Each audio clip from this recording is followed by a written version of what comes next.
Good evening, ladies and gentlemen. This is Khurram Zahir Chishti. I'm a certified NLP coach, brain coach, and the book for review today is this one. Hope it's visible to everybody. The name of the book is Inner Peace for Busy People 52 Simple Strategies for Transforming Your Life, written by Joan Z. Borysenko, PhD doctor in clinical psychology.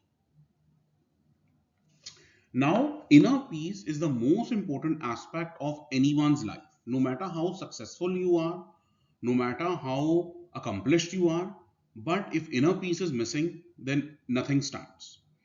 So, let's start and take some practical aspect from this book. So, the book, of course, is Cultivating Inner Peace in High Stakes World. First of all, reality of inner peace. What do you mean when you say the word inner peace? Inner peace is not the absence of a busy life, but the presence of a quiet mind within it. You could be the CEO of a company running the busiest schedule on the planet. You could be Elon Musk, you could be Bill Gates, but inner peace comes when you go to bed at night and you have a clear conscience. There is no fear. There are six type of fears: fear of failure, fear of poverty, fear of death, fear of things not working out, fear of criticism. So all those are at rest. You are at peace with yourself, and there is no, as they say, residual anxiety within your body. You sleep with a peaceful mind. Moving beyond the myth of the retreat model, usually people say that when we go to a retreat, we go to ashram, that's when we feel inner peace. But it's not that. You have to feel inner peace throughout. Integrating stillness into high performance environments. It doesn't mean that you have to be running helter skelter to prove that you are busy and you have accomplished. You could be accomplished, you could manage a billion-dollar, multi-billion-dollar business, but you could be peace with yourself as long as you know what you have to do, you know how to do, and you have the relevant environment. Hurry sickness, the modern epidemic. Now, it has been proven that anybody just wants to get anything that they desire very quickly. You want to accomplish something, you just see the end result. You don't want the process. You want to win the marathon, you visualize yourself winning the cup, winning the trophy, but not practicing day and day out, grinding and making yourself fit for that 100 marathon. Similarly, we are all in a hurry, all in a we love the end result but not the process. So let's see what they say. The illusion of control. We often feel that we control everything. We want to become the top performer and we say we control everything. You have to realize that there are certain aspects that are within our control and there are majority of aspects that are without our control. The things within our control are our effort, our the hard work that we do, the relationship we have with people. But others' attitude, others' opinion, others, how the others perceive it is none of our business and we cannot control it. So that illusion of control, let's not have it. You should be very clear what is within your control and what is not in your control for you to achieve this inner peace aspect. The should trap. The should and must. I should have $1 million by this age. I must have this all much have. These also are a trap because here again you are focusing on the end result, not on the process. Of course, if you make a plan that you should be the top performer, then the process should be that you will give your best quality work every day. You will manage your stakeholders on a daily basis and to the best possible capacity. And hence, the should trap focuses on the end result. However, we need to focus on the process, the daily task, the daily discipline, the daily habits which you need to incur. Role over identification. Losing the person to the professional. Now, we all behave as per our identity. No matter how much you try to tell yourself to quit smoking, as long as you have the image of a smoker for yourself, it would not help. You need to develop the right identity to elicit the relevant behavior. You feel you are a top performer once you have identified yourself, okay, I am the best at what I do, and hence this should translate into giving your best at every aspect of your work, in your workplace, managing the stakeholders, timelines, deadlines, and everything. So, hence, you need to get the identity to ensure the process falls into place. Unhealed inner wounds. Of course, there are times when some aspects of our personality are shaped by some things that have happened in our childhood. We may have a disturbed childhood in terms of broken homes, in terms of any abusive parents, or any other incident that could have marred our childhood. The how to manage it is to become aware of it. Once you are aware of it, you are able to manage it and you're able to address it. The first three principles: body as a gateway, physiology is the primary stress interpreter. Here, the author emphasizes the importance of your body language. If you want to feel happy, though you are sad, but you can still act smiling, shoulders up, chin out, chest up, so that your physiology, the way you walk, the way you talk, should not reflect how sad you are. You want to change your state of mind. A perfect example under your control is to change your body language. Probably you may be sad at something, but once you start laughing, then that things appears as humorous. You have spilled coffee on your first day of your job on yourself. You can either have this feeling, oh, what have I done? What will people think of me? How will they judge me? Or you can just laugh of it. Oh, what a way to welcome the first day at work. Breath as a bridge. It has been highlighted specifically in many times. Every emotion is connected with a certain breath work, i.e., happiness has a certain breath, the way you breathe represent happiness. Sadness has a certain way you breathe. Anger has a certain way you breathe. And hence, if you want to manage your emotions, just check on the way you breathe and the way you hold your breath. By changing your breath and by regularizing your breath, you can change your emotions and control your emotions. Present moment. The fact that you have to be mindfully involved in your work ensures that you are living in the present movement. The only reality is the present.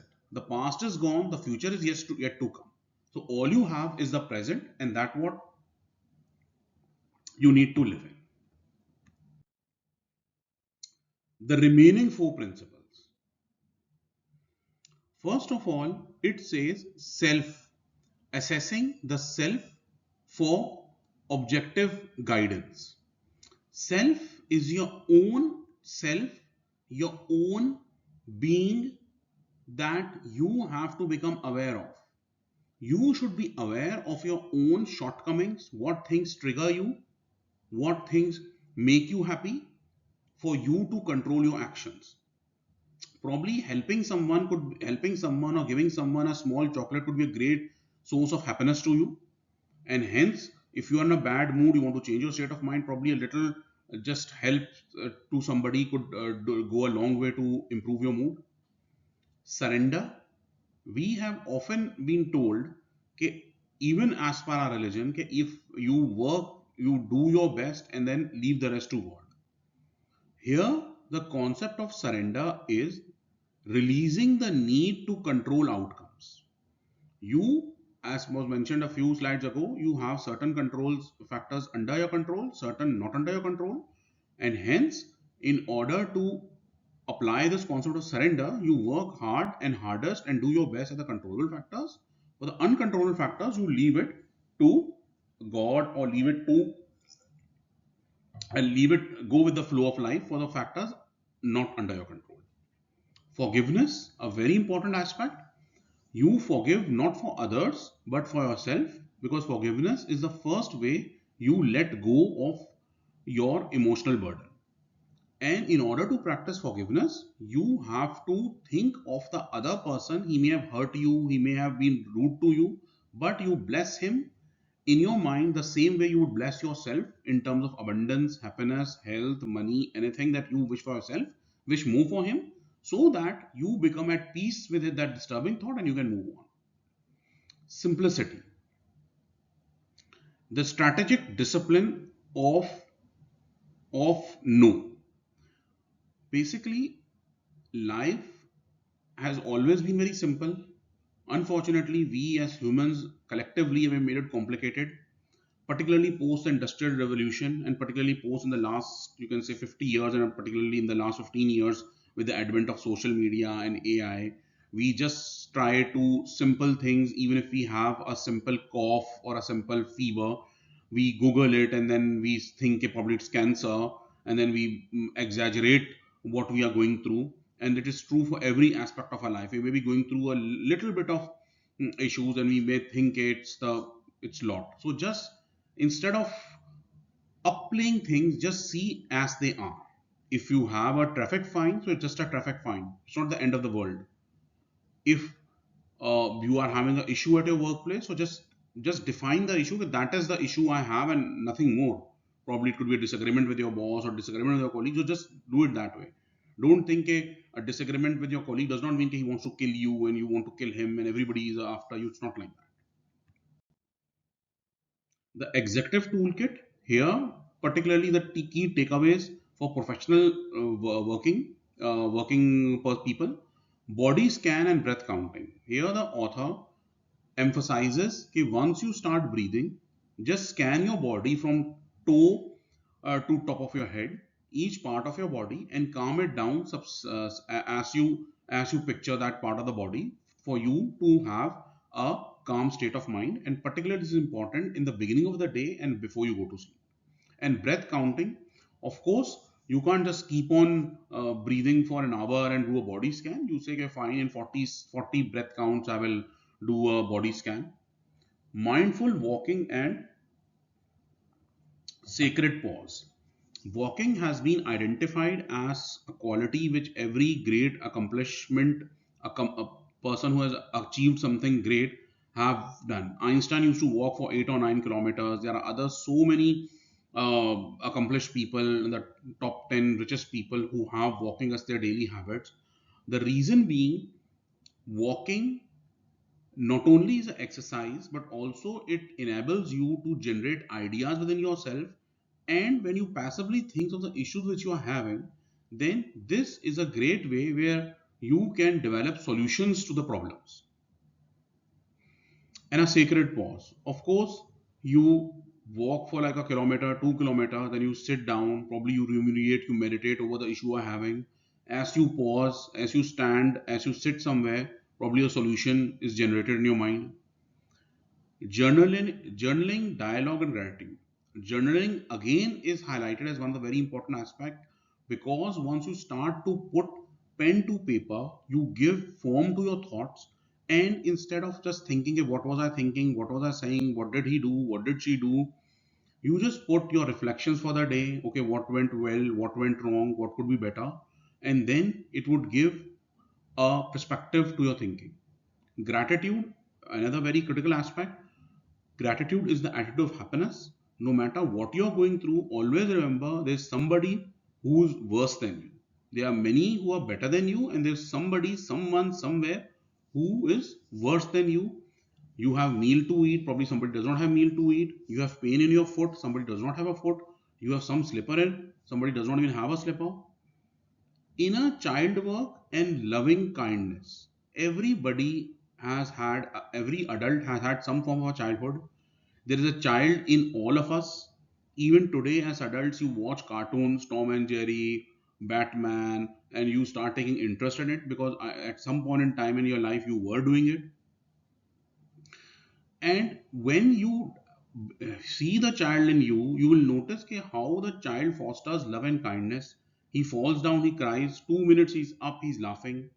They A child could have a issue with another child, they could fight, and then in another 1 or 2 minutes they'll be friends and playing again.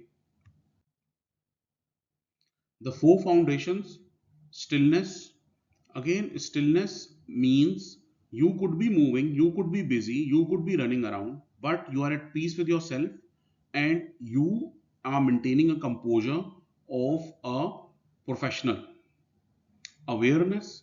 Awareness is the first stage of a solution to a problem. For you to solve anything, you need to be aware that that's an issue. Compassion. Compassion is the attitude of empathy we have with others. It helps us to realize what the others' issue are, what they are going through, and also we live in a society and we need to take everybody along. Connection. Once you have a compassion and empathy for others, you develop a better connection with them, a connection of love, a connection of friendliness, and a connection which is built on mutual benefit. 7-day starter plan. Okay, to put all what you have done into action, the author suggests, okay, in the morning you do 10 breaths, intentional setting, and grounding and reading. You could sit somewhere, breathe for 10 to 15 minutes, focus on your breath, meditate, read something good, watch a podcast. During the day, again a sacred pause, while you're in office, just take a walk for 10 minutes, pause after that, see probably the solutions of your issues could come up. Hand on your heart, single taking, and drop one should. Here again, in order to achieve the inner peace, put your hand on your heart, breathe deeply, feel the heartbeat. Single taking, drop one should. Again, as we spoke earlier, the word of shoulds and must should be dropped out. You should love the process and focus on the process. Evenings, body scan, as we discussed in the morning, what you a few slides back, where you do a body scan, you breathe, you think of each part of your body and relax it. Gratitude, journaling, and journal dialogue. Put into paper your reflections of the day. What went wrong, what went right, what could have been better. And weekly, again, the author emphasizes meditation. One unstructured hour, an act of kindness. You give something to somebody, whatever makes you happy. You cook something for your family. You and 1 hour unstructured means keep your mobile away. Have a mobile detox. Don't look at your cell when you're working, and you will discover okay, how it brings you peace.